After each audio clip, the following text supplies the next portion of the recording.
Welcome back everyone, and it's time to go boosty! Alright, now let's jump into the biggest simp in all of Demon Slayer. A man who is so down bad that he wants to shag a demon. So as we know, this man has a major crush on Nezuko, and honestly every girl who comes on screen. But Nezuko seems to be a special case, as this was love at first sight and their relationship then blossomed. In this video, I will be explaining how Zenitsu eventually thunderclapped Nezuko. What did he say? Yes, you got that right. I did just say that.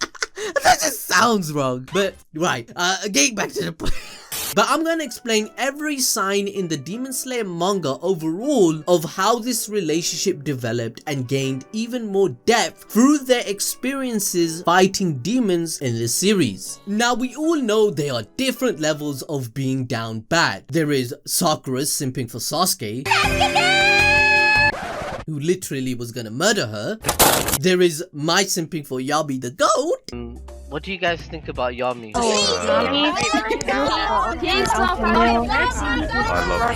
And then there is Zenitsu. Like, come on, this guy legit spent his whole life savings on some random girl's OnlyFans and went into debt for his queen. He even admits it himself openly. It's a good time!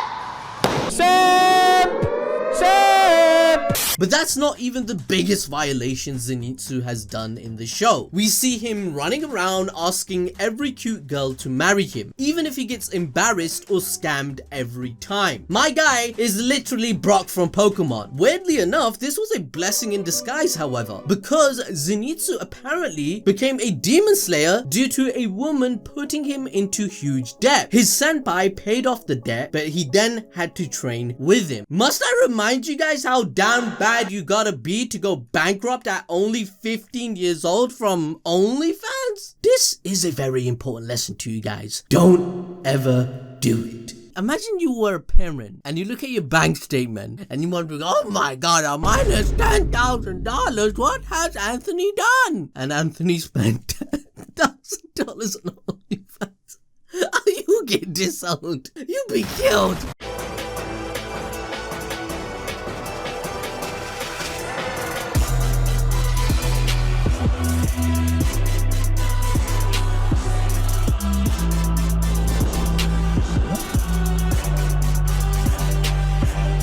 So Zenitsu clearly had issues with women fooling him due to him falling for them, but that didn't stop him from falling for the next woman he saw over and over again. Women being the primary focus behind his character doesn't seem that odd though, because his family name Agatsuma literally means my wife. His antics with girls is literally personified and implied through his name. So if you knew Japanese and watched the show, as soon as he was on screen you would know exactly what he was about. Anyway, the first time we see Zenitsu simping, it prompts Tanjiro to stop immediately and give us the biggest meme face of Demon Slayer. I'm gonna say it. To be honest, looking at this face, I bet this is you guys every time we upload a new Boruto video with Naruto and Sasuke beaten up. Shut your stupid. Admit it, guys. Let me know in the comments. Damn, bro. That was mad funny.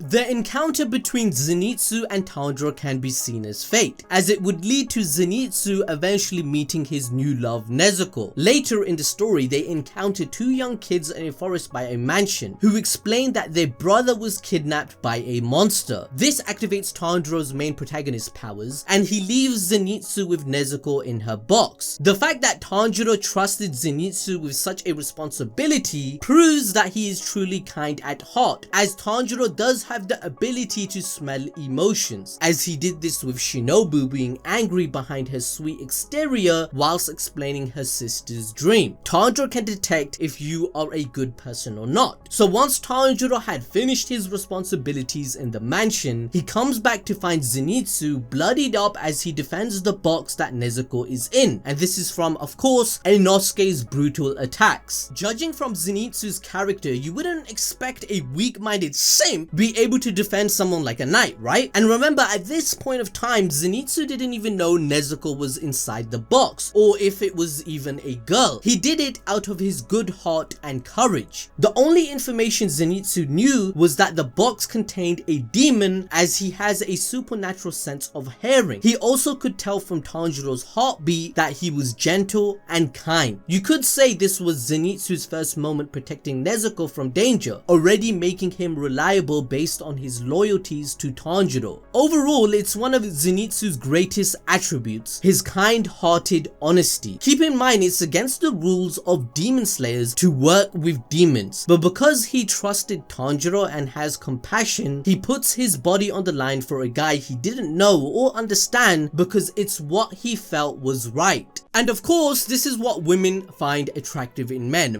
that can carve their own path and have some braveness to them. And so with Zenitsu protecting the box, he expected a reward, and boy was he right. He later learns at the Wisteria house that Tanjiro was traveling with a demon. Now I'm gonna pause on the video to Harrison for this part. Harrison, wanna take this one? Nezuko introduces herself, leaving the box, and Zenitsu instantly falls in love. They all have a scuffle, and Zenitsu is frustrated that Tanjiro didn't tell him that his sister was a smoking hot demon. FBI, open up!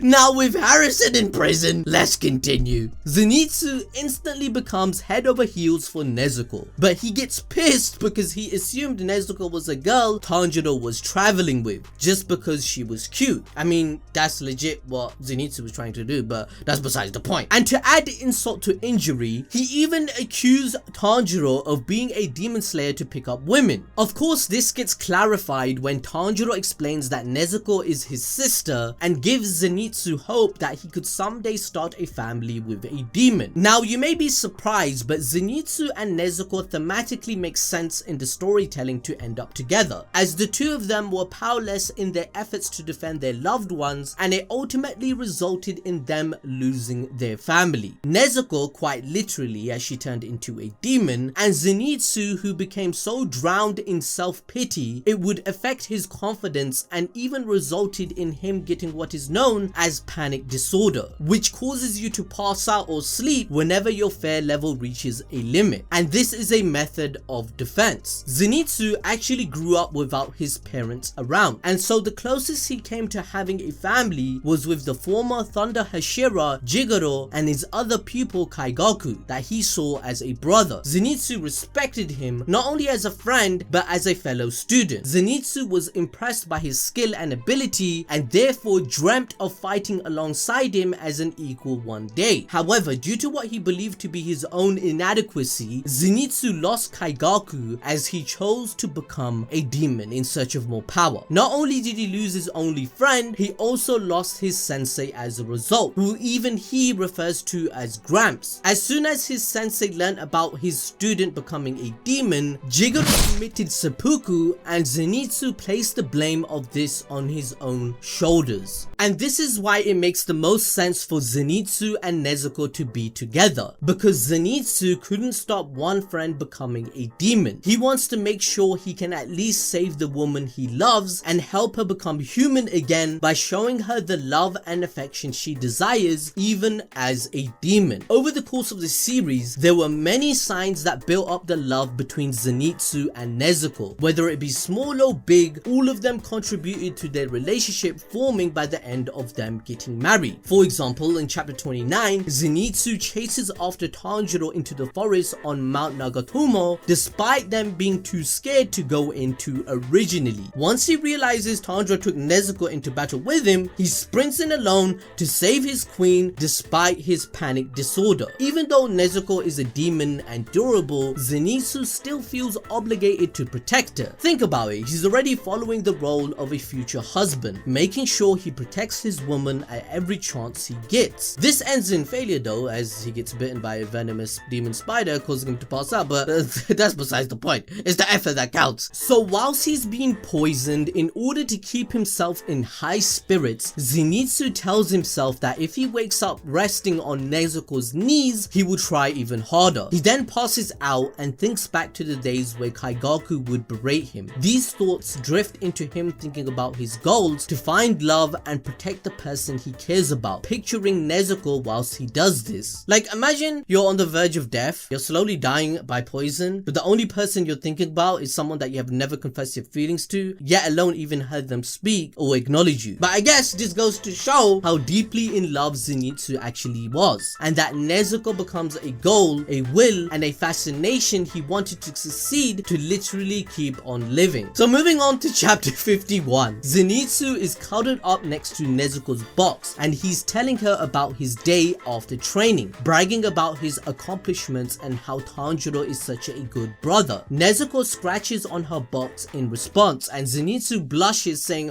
"Of course, I'll take you to where the flowers are blooming," getting all excited to make his first date with Nezuko happen. Zenitsu, besides Tanjiro, is the only person that actually understood Nezuko as a demon, or what she was saying or implying. Now this is a huge step for Zenitsu because Nezuko is actually giving him attention. I know a lot of us have struggled all our lives to get response from girls, and Zenitsu is holding it down for all of us here. Like, I still remember in high school when this girl... I do not care. In fact, prior to this, Nezuko would not interact with anyone other than Tanjiro. However, because of his kind-hearted nature, Zenitsu passed, and with him treating her like a human rather than a demon, she feels comfortable enough around him to communicate. The creator of Demon Slayer even displayed other things Zenitsu would do for Nezuko behind the scenes, such as hanging out with her and showing her goldfish in a bowl, which she loved. This is in stark contrast to most other demon slayers who don't fully trust her or acknowledge her existence and actually treat her as a threat. Now when we fast forward to the Mugen Train arc in chapter 55, whilst Zenitsu is asleep due to Enmu's demon art, he fantasizes once again in his dream about collecting peaches with Nezuko, and he offers to create her a white clover wreath. White clovers represent a variety of things, and the Demon Slayer creator did this on purpose because of its metaphor. The first is joy, the second is a promise, and the third is a means of saying, I'll be yours and you'll be mine. Don't forget that Zenitsu promised to take Nezuko to see the flowers not too long before this scene. Nezuko begs him to make her many white clover wreaths in this dream, implying that she and Zenitsu will be together forever. Furthermore, Zenitsu's panic disorder always turns off whenever Nezuko is on screen because he wants to protect her. Panic disorders when you regularly feel terrified and overwhelmed, constantly worried, and change your routine to keep from having another one. It's a type of anxiety disorder. Zenitsu is at an extreme level where his entire body would shut down. However, Nezuko brings out the best in him, as Zenitsu said himself that he has an inadequacy and he cannot fulfill his own duty. But when Nezuko is around, he can. He actually becomes stronger than he usually is. In this scene, Zenitsu in his sleep says, "Don't worry, I'll promise I'll carry you." Zenitsu says this in a very protective tone when Nezuko confesses that she can't swim too. And who carries Nezuko in her daily life, must I remind you? Her brother Tanjiro. Zenitsu aspires to be the one who protects Nezuko and take on the responsibilities that Tanjiro does, carrying her through life. So in the Mugen Train, when Zenitsu says, "I'll protect you, Nezuko-chan," she even blushes and she's impressed by him. Even when we do a deep dive into his disorder, one of the cures of panic disorder is a type of therapy called cognitive behavioral therapy, where it helps you to learn how to change unhealthy thoughts and behaviors that bring on the panic attacks. And since I already proved using canon content, Zenitsu is doing this by thinking about Nezuko. My man clinged onto life, bruh, just thinking about this girl. Alright, now this is the point of the script where I'm told not to pass on the video to Harrison because there's only so much of this love stuff I can take, guys. I'm getting too emotional out here, guys. Yo, killing me with this. Harrison, please take over and cover the rest of the signs and their relationship of how they end up married. It's okay, Adil. It's okay. It happens to the best of us, alright? We all get like that sometimes. I'll take it from here. Don't you worry. Anyway, Zenitsu's dream also depicts him holding hands with Nezuko, which is the story implying that they are married. As we previously mentioned, Enmu using his human helpers is attempting to invade Zenitsu's mind by causing everybody to fall asleep in the first place so that they can kill them. But even then, once the kid Enmu sent shows up, Zenitsu scares them by saying, "The only one who can come in here is Nezuko-chan!" Oh god, that was cringe. But he does this whilst holding some hedge clippers. So my guy is so in love that he's got a whole entire section of his brain dedicated to nobody but him and his queen. There's not even a Dill simps for Yami this much. Maybe he does. Alright, okay, moving on. Anyway, this wakes Zenitsu up and he instantly goes to protect Nezuko, who didn't fall asleep from Enmu's demon tricks. And Zenitsu vows to keep her safe as he swoops in with his sword, performing a thunderclap. And moving on to chapter 66, we also see how after the events unfold and Rengoku is on the brink of death, they are both together again where Zenitsu is trying to comfort her. And even when Rengoku finally does pass, he still carries Nezuko on his back. There is also another half chapter of doodles, and one of them is actually Zenitsu carrying Nezuko. This just goes to show how Tanjiro, as her brother, approves of Zenitsu, as he allows him to take care of her without any worries. Zenitsu still uses Nezuko as a form of motivation for his training throughout the series too. This is showcased to us in chapter 70, where he asks for a strand of her hair so that he can train even harder, having Nezuko with him at all times. I'm gonna be honest though, it's a little bit weird, isn't it? Like, imagine you're walking up to your crush, right, and you ask her for a little clump of her hair because you want to, like, succeed in your career or something. The only one that's going to be getting their cheeks thunderclapped is you. Anyway, we fast forward to the big reveal of Nezuko's immunity to the sun. The moment which made Zenitsu fall even more in love with her. Yes, I know! Not even our team of trained specialists at the Balls Deep Academy can figure out how that is even humanly possible. But this is actually a really big moment for their relationship, because after this, Nezuko regained her ability to speak and was able to properly tell him welcome back once he returned to the butterfly state. She even blushes when she says it. That's like basically saying yes to a marriage proposal in anime. Like, we all know it. If you hold hands, you're married. If you kiss, you're about to have a baby. And if you blush and you smile, it's yes to a marriage proposal. Listen, I don't make the rules, okay? I just abide by them, so don't ask me. So, with the rules of anime romance in mind, Nezuko's blush sends Zenitsu into a frenzy, who starts asking Nezuko to marry him, saying he'd feed her eel and sushi every day. Now, our boy wasn't spending all of the series simping in vain though, because once we move on to Nezuko's transformation back into a human, she starts to envision memories of Zenitsu, showing that she cared about his antics for her love and that everything he did for her was not forgotten, and that even as a demon she enjoyed and cherished her time with him too. Their feelings were reciprocated. Now, whilst fighting Muzan, Zenitsu was taken down. Before falling unconscious, he asks the Kokushi to tell his wife Nezuko that he loves her and that he was brave until the very end. Even in his final moments, he wanted to make sure that his love for Nezuko was properly relayed. Anyway, he didn't die, and he actually ended up getting healed during the battle. But once Muzan was defeated and Tanjiro got turned into the Demon King, Zenitsu was right there trying to calm his future brother-in-law down whilst protecting Nezuko from being attacked at the same time. It is thanks to Nezuko that he was able to properly overcome his panic disorder and face the Demon Lord despite his previous fear of demons. Once Tanjiro comes back to his senses in his human form, Zenitsu yells at him saying that he will make him atone for putting him and his wife through stress. Once again talking about Nezuko, who looks at him flustered thinking, oh shit, man wants to go balls deep in me. Maybe I shouldn't be saying this. I've got a job to try and keep.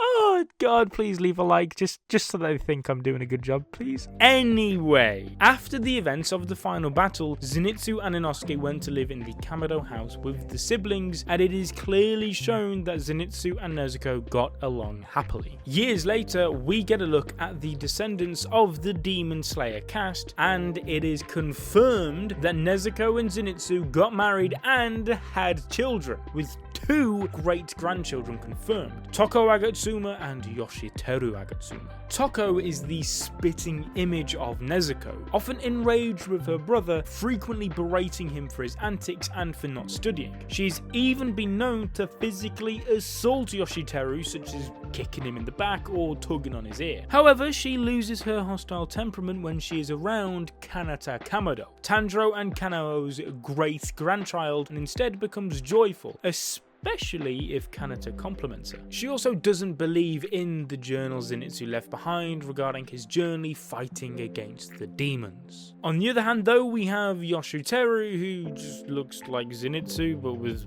black hair. Pretty much. Like his great-grandfather, Yoshiteru's emotions are exaggerated. He cried when reading Zenitsu's journal, inspired by his ancestors' courage and readiness to risk their lives. Yoshiteru has also adopted his ancestors' flirting habits by gawking at female pupils and threatening Iguro's reincarnation for staring at Mitsuri's chest. Boy, is it good to know that the simping continued through the generations, eh? In fact, as this is now the modern day, it's probably safe to say that my guy's subbing to that Mitsuri OnlyFans. You get what I'm saying?